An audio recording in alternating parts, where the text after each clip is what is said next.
Hello everyone, इस video में हम देखने वाले हैं कि क्रिप्टो पे कैसे इनकम टैक्स यहाँ पे लगता है। तो एक एक करके सारी चीज़ें यहाँ पे क्रिप्टो के बारे में इनकम टैक्स से रिलेटेड समझने वाले हैं।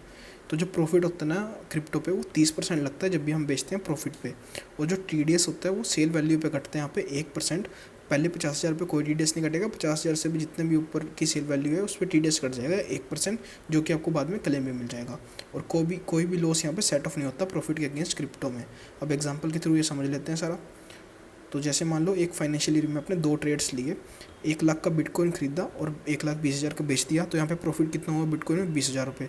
और दूसरा ट्रेड लिया जिसमें इथेरियम 1 लाख का खरीदा था और 80,000 का इथेरियम यहाँ पे बेच दिया, तो यहाँ पे लॉस हो गया 20,000 रुपये का। जो नेट प्रॉफिट निकल के आता है वो 20,000 का प्रॉफिट और 20,000 का लॉस, जीरो यहाँ पे नेट प्रॉफिट निकल के आता है। पर जो टैक्सेबल प्रॉफिट है ना वो 20,000 माना जाएगा, क्योंकि यहाँ पर लॉस जो है वो सेट ऑफ नहीं होएगा प्रॉफिट के अगेंस्ट।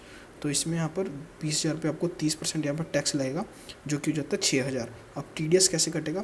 TDS यहाँ पे सेल वैल्यू पे कटेगा। 1,20,000 का यहाँ बेचा, 80,000 का यहाँ बेचा, टोटल सेल वैल्यू कितनी होगी 2 लाख।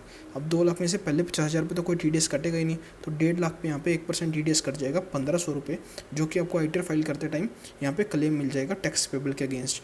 जो 6,000 पे यहाँ पे आपका टैक्स पेबल आया ना, उसमें से 1,500 TDS का क्लेम मिल जाएगा और 45 रुपये आपको टैक्स पे करना पड़ेगा रिटर्न फाइल करते हुए।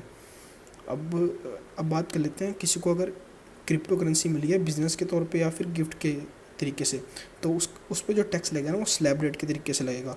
अगर बिजनेस मिला तो बिजनेस इनकम में दिख जाएगी, अगर गिफ्ट मिला तो इनकम फ्रॉम अदर सोर्सेज में यहाँ पे दिख जाएगी। और टैक्स लगेगा स्लैब रेट पे, जितना अमाउंट रिसीव हो उस पर। और जब वो वाले अमाउंट जो रिसीव हुआ है उसकी क्रिप्टो करेंसी जो वो बेचेगा ना, तो उस पर 30% यहाँ पर टैक्स लगेगा। एग्जाम्पल के थ्रू समझते हैं इसे भी। तो 1 लाख यहाँ पे मान लो किसी को बिजनेस से गिफ्ट के तौर पर मिला। अब क्या हुआ, 1 लाख पे तो टैक्स लगेगा स्लैब रेट पे। अब उसने वो बेचा 2 लाख रुपए पे, तो यहाँ पे 1 लाख का उसे प्रॉफिट हो गया। 1 लाख पे 30% वो टैक्स देगा 30,000 पे। जो हमने पहले 1 लाख का जो हमें यहाँ पे वो रिसीट मिली थी ना, उसको कॉस्ट ऑफ एक्विजिशन मान लेंगे कैपिटल गेन के हिसाब से। तो यहाँ पे टैक्स पेबल आ जाएगा वो 1 लाख पे 30%, 30,000 रुपये। और TDS कैसे कटेगा? 2 लाख की सेल वैल्यू है, तो 2 लाख पे यहाँ पे 1% काट लेंगे 2,000 रुपये। तो net tax payable return file करते हैं यहाँ पे 30,000 में से 2,000 निकालेंगे, 28,000 पे यहाँ पर आ जाएगा। तो ऐसे ही था क्रिप्टो पे, ऐसे ही टैक्सेबल लगता है, टैक्स लगता है क्रिप्टो पे। अगर आपको वीडियो अच्छी लगी तो लाइक कर देना और चैनल को सब्सक्राइब भी कर देना।